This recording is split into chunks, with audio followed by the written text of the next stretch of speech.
Very good morning. Thank you for being here, Miss Chandrika. And first of all, I would like to thank you for joining us this early morning. I'm sure that you must have had your other engagements, but still you made time. And thank you. Advancing Northeast is delighted to have you here. I am Joyshri Padgiri from the outreach team of Advancing Northeast. And before we move forward, I would like to just start with a little introduction of what Advancing Northeast is. So, Advancing Northeast is a one-stop solution portal for the youths of Northeastern region. It has been working substantially on grounds to serve the right amount of information related to education, employment, and entrepreneurship to the aspiring and the growing, students, and mainly concerning the youths in terms of career and livelihood. And Advancing Northeast has been bringing forward globally benchmarked professionals of different repute from different industries to connect to the youths of Northeast so that it becomes easier and they can have access to the information that are not really available there on the internet, just like that. So there are a lot of things that are left out. And so we have been bringing down professionals from different industries and we have been engaging career talks. And so here we are with yet another career talk on career in international fellowships. Today we'll talk on the ways and means to, secure a position outside if you want to study abroad. And we have on board Miss Chandrika Konwar. I am sure everybody has been hearing news on how girl from Assam secured the Fulbright Scholarship at Caltech, California Institute of Technology. So welcome, ma'am. Thank you for being here. Yeah. So we'll start with a little introduction of you in your own words for our audience, please. So I'm Chandrika Konwar, and I'm a fifth-year PhD student at the University of Delhi in India. But I'm currently a Fulbright Scholar at California Institute of Technology, popularly known as Caltech in the USA. I'm currently doing research on cancer, cell death, and aging using C. elegans, which is a transparent worm which has very different genes which are similar to humans. So it's easier to do research in that worms, and I'm currently doing that. And I hope to build a career further in research and consultation. And I also do a little bit of data science, which I picked up during COVID, and I would like to talk more about it today. Yeah, looking forward to it. So why not you begin with your journey, your school, your graduation, and then your post-graduation? How did you reach here? So I've done most of my schooling from Army Public School, Tezpur, and both my 10th and my 12th standard examinations I've given from the same school. And one of the big things that has made a difference in my schooling is Army Public School is a multicultural school where you meet people from all over India. And that helped me immensely during my initial personality development. I think I got rid of a lot of inhibitions related to my social skills early on because of my schooling. Then after my 12th standard, I ventured to University of Delhi, where I have done my graduation in biochemistry honors from Daulat Ram College, which is a North Campus college from University of Delhi. And in there, I learned how to really live independently and build your personality outside of the, shadows of your family and your family name. I think that's very important to really find your identity personally. It might differ from person to person, how you find yourself. I think for me, graduation was very important. After graduation, I've done my post-graduation in biomedical sciences from Ambedkar Center for Biomedical Research, which is also a part of University of Delhi. And this experience actually helped me understand what independent research means. And I got the opportunity to explore research so well during my master's that I eventually decided that I would like to look further into a career in research. And so after that, I joined PhD in the same department. And even though I changed my expertise of research from protein biology towards more genetics and molecular biology, and later to systems biology and data science, but I think it has been a very crucial difference in my life where I took different research areas within a very short span of time. So that is my initial kind of journey. Last year, I applied for the Fulbright Fellowship, and it has been a long process. You interview separately with Caltech, and then you get through that. And then you also interview with Fulbright, write an application. And that is how I'm here today. But I think one of the main reasons that I'm here today is the kind of people I've met throughout my journey. And while a lot of people would say those are the people you mostly meet in prestigious universities like University of Delhi, it is also very much every person I've met during my initial schooling years in Northeast India. And I think we often tend to forget that. But we should remember that we have a very good culture and heritage within Northeast India, which helps us buffer our personality in a beautiful way. And then we just need to understand how to use it to our advantage. So this has been my journey so far. Yeah, absolutely, absolutely. Wonderful words. Also, so you mean to say that your school, the institutions you have been, everything has, a contribution in your journey till now. Absolutely. Yeah, it shaped you the way you are today. And that is immensely important. Also, to come out of the shade of your parents and the family comfort, and then to meet all these wonderful people out there. It's a lovely process of learning. Yeah.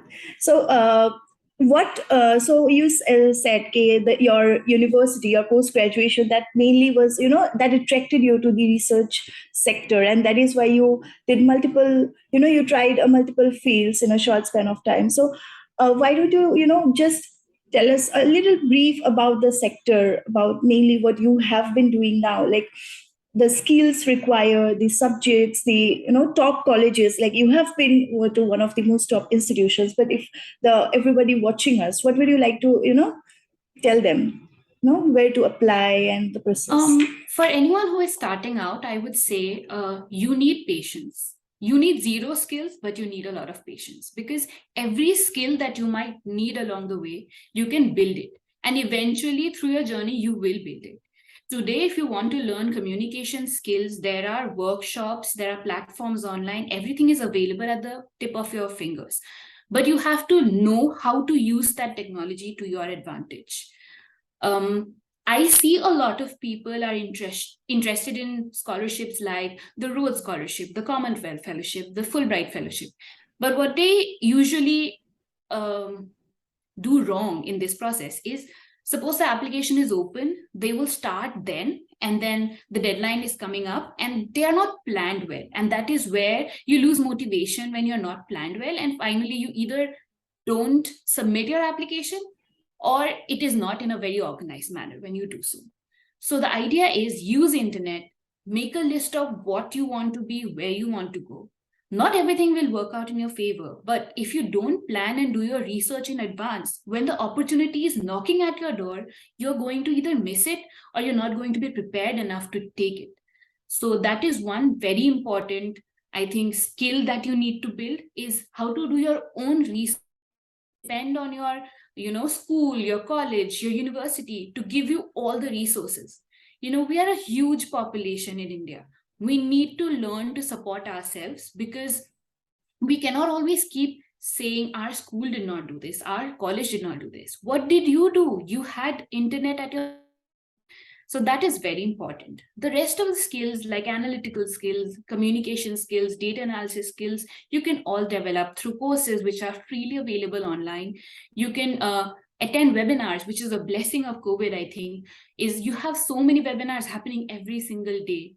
You just need to learn the patience to hear through what people have to say about their journeys, and then decide, oh, this works for me, I should do this. Or this does not work for me, then maybe I should not do that. But you will have to see through everything, and the only thing that will carry you throughout the process is patience. So that is one key thing. But other than that, to get into top colleges, I think the other thing that I would advise students is, don't think in terms of top colleges. When you're deciding which college to go to, which university to go to, decide which college university has the best department or subject that you are interested in. Suppose they have the best environment for, if you want to do biomedical sciences, and the college is not probably the top 10 in India right now or top 10 in the world right now, you should still go for it, because the growth you will have there is going to eventually lead you to the best places in the world. That is very important. Don't think in terms of these rankings. As you can see, every year the ranking changes. Today you're thinking these are top 10, you'll prepare according to it, and tomorrow it's going to change. So think about it in terms of the places which will get you the best environment to grow and be a person that you want to become, and not what others are saying you should become. Yeah, perfect. Very important points you've highlighted. Actually, people usually confuse it that they think of the top institutions and then they'll sort it out. But the departments are the important factors. The faculty, the departments, and everything counts. Thank you. Also, since you already mentioned that Northeast India, everybody, you have learned something or the other from everybody. So, what do you think? What is the scope of research in Northeast India? If I ask you in the context of Northeast, what are the job roles, the industries, prospects? I think in Northeast India has a lot of scope. We are starting out. I think as a region, Northeast India is just starting out. So instead of like the entire world where the scope of research is slowly getting saturated, Northeast India is just starting. So we have a lot of opportunity coming up, but we have to put effort into building those opportunities.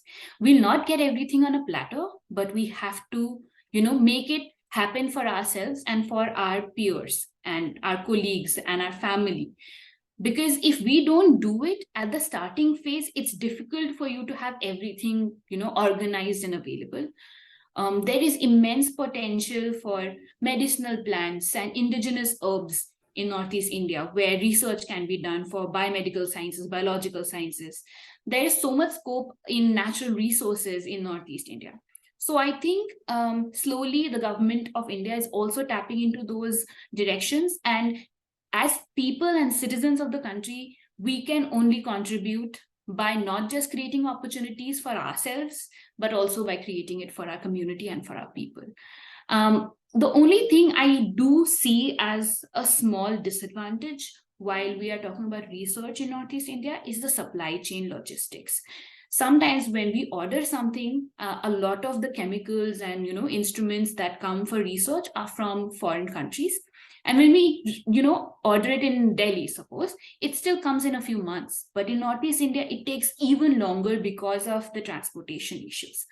But you have to then, because right now it's not like it's going to magically change overnight.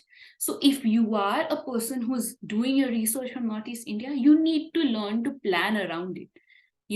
Instead of like thinking of it as a disadvantage, plan around it. Start making research plans that accommodate that delay. And I think you see a lot of like amazing researchers which are working from Northeast India. So it's not like it's not possible. It's just that I think we need to recognize them, celebrate them more. And I think that should be enough encouragement for all of us that anything is possible in Northeast India. We are getting started and the world is ours. Yes, yes, yes. So problems will always be there, but the solutions they need to be, yeah, sorted out and found out. So research, as you talked about of research, so research starts from PhD, right? After post graduation, one applies for PhD. So, what are the basic steps, for PhD if somebody is willing to join a good, again, a good institution or something, or under a good guidance if they want to work? So, what are the basic steps? In general, before you even decide to do a PhD, I would suggest everyone should get some research experience. First, it could be during your graduation, during a post graduation, or even like a project that you could do after your post graduation so that you know that you really want to do research. A lot of people also venture into research and then realize that it is way too long a commitment for them. But once you're sure that you do want to do research, I would suggest if you're doing it in India, you should give those national examinations like NET. In the field of biology, there is ICMR JRF, there is DBT JRF. You can also give GATE, which gives you a fellowship. And also, there are a lot of institutional fellowships. So you have to give the entrance examination for that particular institution. For example, National Institute of Immunology, they have their own exam. And if you get through it, they will pay you a stipend during your PhD. So these examinations not only evaluate your aptitude towards research, but they also provide you with a stipend to support your higher education, which is kind of important at that age and that longer commitment during your life. So these are some of the examinations that are there. But now the research scenario is changing, and Government of India has very good initiatives, which are fellowships that you can write with just writing projects. Here, you don't give examinations. Instead, you write proposals. So you can get together with a guide and write proposals for Prime Minister Research Fellowship. There are fellowships for tribal people, for minority groups, and they are all research fellowships. And even in humanities, as far as I know, ICSSR has very good research fellowships. So you need to tap into these. So it could either be by examination and interview, or it could be just by project proposal, or it could be by project proposal and interview. And there are also a lot of private companies which are coming up with research fellowships. It may be less in number, but you need to find out. There is a Lady Tata Fellowship by the Tata Trust, which is for research. And a lot of people do not know about it, and that's why I do not tap into it. So I think that is where your personal research comes into play. So once you do that, you are able to know that, like, mostly for research, everyone knows net, but there is so much more than net which you can use to get into a PhD fellowship. Also, a lot of places, even if you do not have these fellowships, you have a research aptitude, there is a person, a good guide who is ready to guide you through your PhD, join it.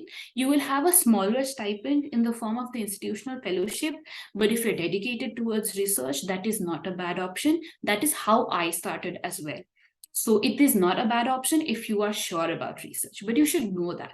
It should not be that, you're not sure about it and you plunge into it and then start regretting it, because in this long journey of 5 to 6 years, it could be really hard on you when your finances are not sorted and your research is difficult as well.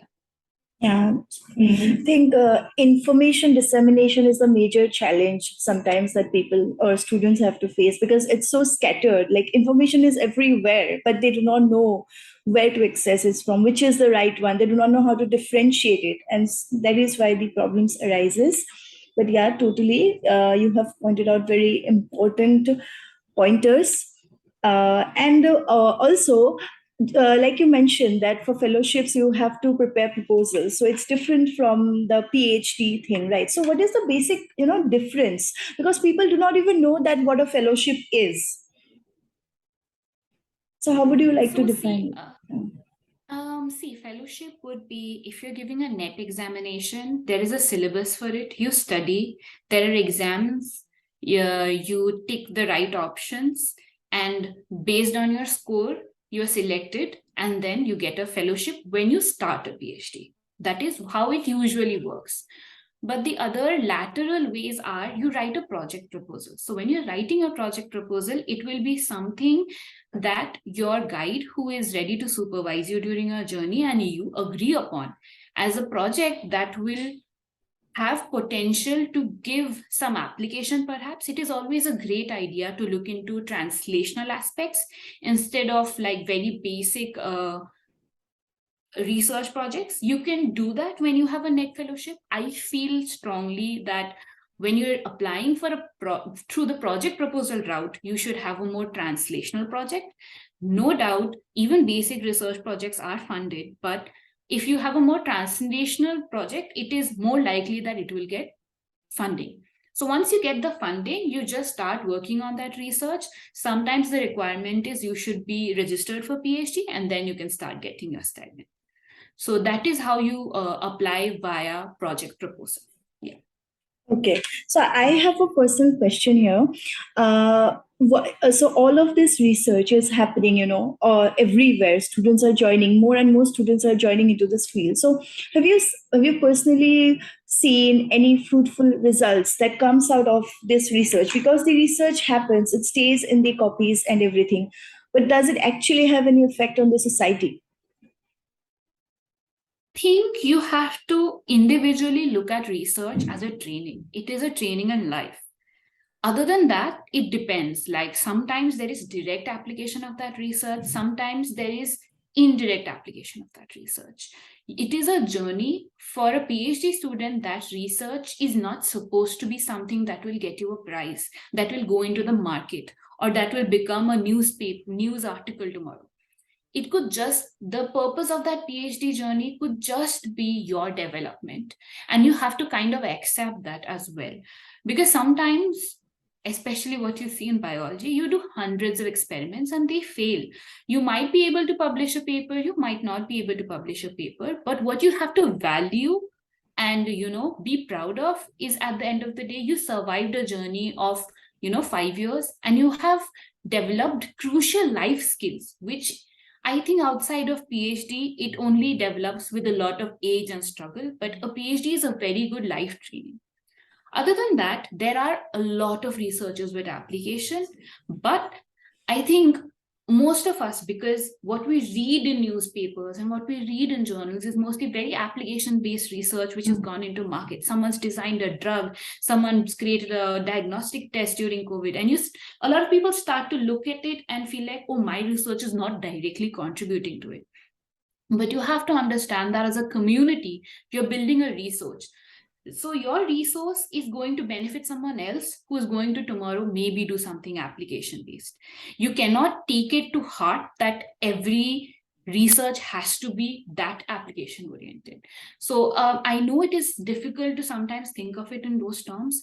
I think reach out to your seniors, your peers who have a more positive outlook at that point of time, because sometimes it gets difficult to gain that perspective. I think talking to the right people always helps. Beautiful, beautiful thing you said, that it's also a personal development. And now UGC recently declared that that publishing papers or journals is not necessary now for research, because that is also a thing that people just do it. And just like you say that it's just for the sake of publishing or doing it, so that does not have any actual growth. So yeah. Now, can you just take us through the process, the proceedings of your admission into Caltech, of how you secured that fellowship, one of the top-notch fellowships, like the Fulbright Fellowship? So I first of all talked to Professor Paul Sternberg, who is my supervisor here at Caltech. I discussed what I want to do, what I know and what I don't know. I was very honest about what skills I have and what skills I do not have, and what skills I want to develop if I'm given the opportunity to join Caltech. And he was very open towards my journey in Caltech being learning based and not result or data based. So that was a huge encouragement. After he decided that it is okay for me to join his lab, I decided to apply for the Fulbright Fellowship. It is a very prestigious fellowship, as we all know, and it provides you the very crucial stipend to survive in a foreign country like the United States of America. So for the Fulbright scholarship, I first filled an application. Your application is based on a personal statement, which judges you based on your personality, your extracurricular activities. Then there is a research plan, not your research that you've been always doing, but maybe the research that you want to do in the US. It could be something aspirational that, is very difficult to do in India, but maybe in the US, the experts are in the US, and if you come here, you'll be able to learn and maybe able to take it back home. And after that, I think they also look at demonstrated experience. And by demonstrated experience, I mean publication. So they do give importance to publication, but it is not necessary. It's not like if you don't have one, you should not apply, because there are many chances that your personality, your project proposal could have so much merit that even if you do not have a publication, they won't mind. And sometimes in this, I would mention, though I had a publication, that even though you don't have a publication in Fulbright, you can just give a writing sample. So in case of a writing sample, you write about your research. It's mostly like a review that you would write, but so that they can at least judge your science communication skills, if not anything else. So this is how your application is submitted. Then a committee of experts from all over India judges your application and they shortlist you for interview. Then you apply for an interview, you appear for an interview, And in the interview, they ask you about your research plan, what you want to do, how you want to do you think it is possible to do it in the US only? Um, these are some of the questions that I had prepared for or was asked. There are different questions that more of my colleagues at Fulbright would know better, but these are some that I do. Other than that, they also ask about your personality. For them, it is very important to find a person who's not just good in research, but is able to represent India internationally.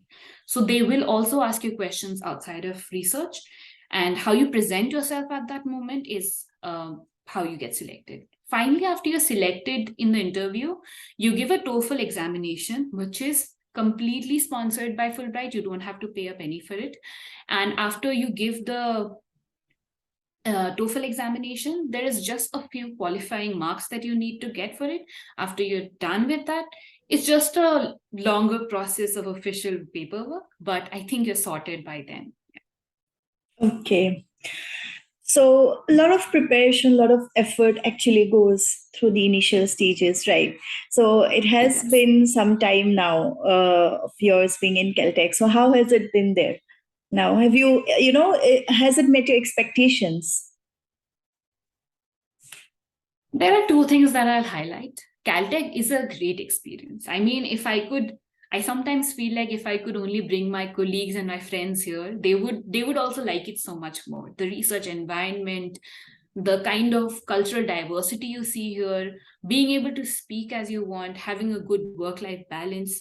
These are a lot of things that I've learned here, and also the sheer speed of some things happening while you're here at Caltech. But there is also another thing that I felt is that difference when you are sitting in Northeast India, because I am from Northeast India, and at some time you are sitting in Northeast India, looking at a plane flying above you and thinking, oh, someday I'll go there. And you think the difference between there and you're here in Northeast India is huge.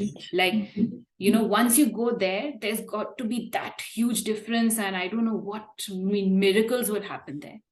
That difference is blurring now. We are living in an age of globality. We are all having access to internet. We are all slowly building the technology, especially with India becoming Atmanirbhar Bharat. I think we have developed a lot of infrastructure for ourselves, and that huge difference has slowly become smaller and smaller with time. So I don't think the difference is that huge anymore. And with time, it will only get lesser and lesser. Yeah. Yeah. So that is one major thing I've realized here, is that maybe 10 years ago, 20 years ago, the difference was huge. Like coming here would make a huge difference in your life. But now, yes, the environment is good. A lot of things are faster, but that huge divide is slowly getting lesser and lesser.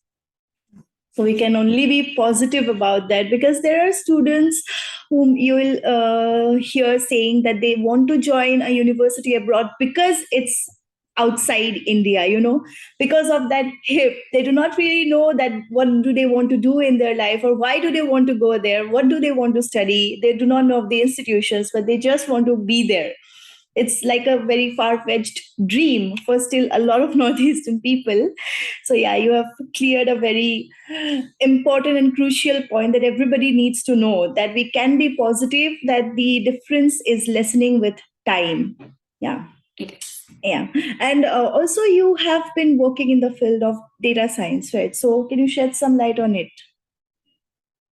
Data science is something that happened by chance for me. In 2020, when the entire country went into a lockdown, I was forced to go back home to Northeast India, and my lab was shut down in Delhi. And from my home, I could not do any research, because in biology, if you're not inside the lab, you are not doing research, because it's just impossible. But at that moment, my supervisor, Professor Daman Saluja, she's a very huge motivational factor in me venturing into this field. I started working in something called systems biology, where you need a lot of big data and data science to analyze data sets which are already published, perhaps, but unutilized for a good, research hypothesis or, data analysis. And I ventured into it. I am kind of self-taught, because I looked at YouTube videos, courses online, and started teaching myself. By the grace of God and my parents' blessings, I would say, I managed to do good enough work to be able to publish a paper earlier this year. So that is how I ventured into data sciences. My specialty being more biomedical sciences, I'm also but trying to look at data science as a broader spectrum. But COVID is kind of why I'm into data sciences now. Yeah. So you have been practicing it now as well. Yes. So a lot of my research now also deals with the biomedical data sciences part. I still use it. I'm still trying to kind of communicate another paper which has a little bit of, biomedical data sciences in it, because like all data sciences, specialists would say, the data every day is just increasing, but the use of that data is not at same speed. So by using, I call this concept is called data reuse. So you're reusing the data to come up with better hypothesis, to come up with a new, well-supported story. So sometimes there is data for, like in biology, you have one cell. So that cell, suppose, has expression profile, which is like how it is kind of expressing different genes. But someone's thesis only required what it is doing to one gene. But the data for hundreds and thousands of other genes is still available. And if some of those genes are of my interest, I can use it if I know the right tools, I know the right programming languages.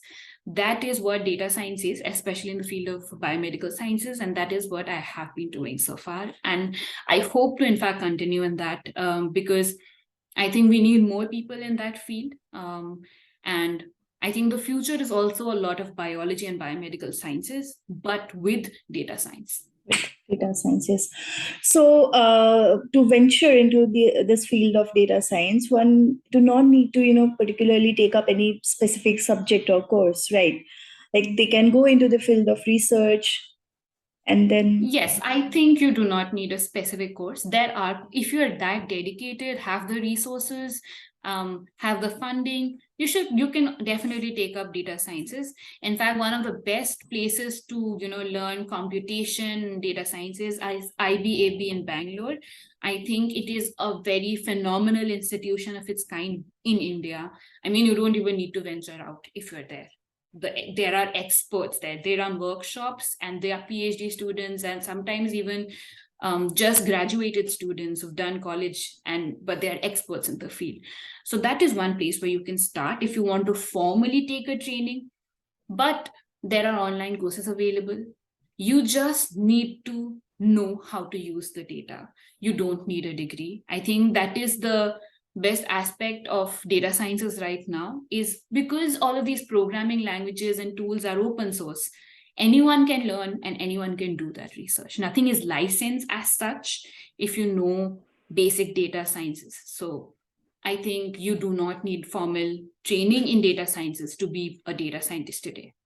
I think you have almost covered everything we wanted to know, right from the starting, the processes and everything. Just name, you already pointed out, but can you just name specifically so that it's easier for the students, they can maybe note it down, the, scholarships, fellowships, the topmost fellowships that they can look for, the entrance examinations to sit for in the field of research, obviously. The kind that I remember right now in terms of examination would be, of course, CSIR and UGC NET. There is GATE. It is not just limited to engineering, mind you. It covers a lot more subjects. Please do also give GATE. You can apply for ICMR in biomedical sciences. They have a JRF examination every August. There is DBT, Department of Biotechnology, which has JRF examinations, and there are institutional examinations. Like even University of Delhi, they have their personal, entrance examination for students. Then like National Institute of Immunology, National Brain Research Center, and then there is also JGBILS, that is for TIFR, NCBS, and a lot of other institutions which are kind of like a conglomerate right now. So if you give that entrance, you can apply for ISORs and TIFR and everything. Other than that, for project-based, you can apply for ICMR SRF. I am ICMR SRF myself. So, but for that, you need at least 2 years of research experience. So sometimes when you've done a project after your post-graduation or after your post-graduation, you were doing a job and you have a 2-year gap, you could probably then apply for ICMR SRF. There is a CSIR SRF as well. You can write a project there. There is the Prime Minister's Research Fellowship. I think that you have to apply early on in your PhD. Like you could have started your PhD and then applied for it. And it is very prestigious. The stipend for that is huge. So I think you should definitely try for it, even if you feel like you might not get it. Then there are other fellowships. You should definitely go to the Ministry of Tribal Affairs website and the Government of India website for fellowships as well, because there are some fellowships which are specific to certain minority groups. I cannot name it right now, but you will definitely get a lot of resources there. Other than that, like I've mentioned, there is Lady Tata Trust Fellowship. And I think, yeah, that pretty much covers it, but I think there would be more. This is just like related to my field, and that's why I know more. If you are someone from humanities, you should definitely go to ICSSR fellowship sites, and then there are other foreign institutions which also fund research in Northeast India, because the humanities sector in Northeast India and in India per se is of interest to the world because of our unique culture. So you should definitely, try look up the government websites for sure, because some of them which I'm not able to name, perhaps you'll be able to see. Thank you. Thank you. That will be really helpful for the students. And we shall wind it up now. Ms. Chandrika, we had a really wonderful time. So what is the time difference between India and there in Caltech? I think right now, if I'm not wrong, I just remember it is 11 and a half hours. I think the time with daylight savings, I think decreased 1 hour. But even though it decreased, it is a decrease it is more like an increase in terms of AM PM difference. Okay. So it must be night by now or evening, right? Yeah, it's night. It's almost like 9, 10. Oh, thank you that you gave us this time, even though it's dinner time, but still thank you for coming, and it has been really beneficial for everybody watching, and especially for the students of Northeast. And the video will be available in all the Advancing Northeast platforms. Please tune in, and we hope to collaborate with you in the near future. It was wonderful having you. Thank you. Sure, it was my pleasure. Thank you for having me. And I would love to collaborate with Advancing Northeast in the future. I'd love to work for the youth of Northeast India. I've always maintained that about one of my objectives in my career and life. So I would look forward to it. We hope that we can get to conduct such meeting in offline, someday, and to have you in our office. It would be wonderful. Thank you. Thank you. Thank you so much.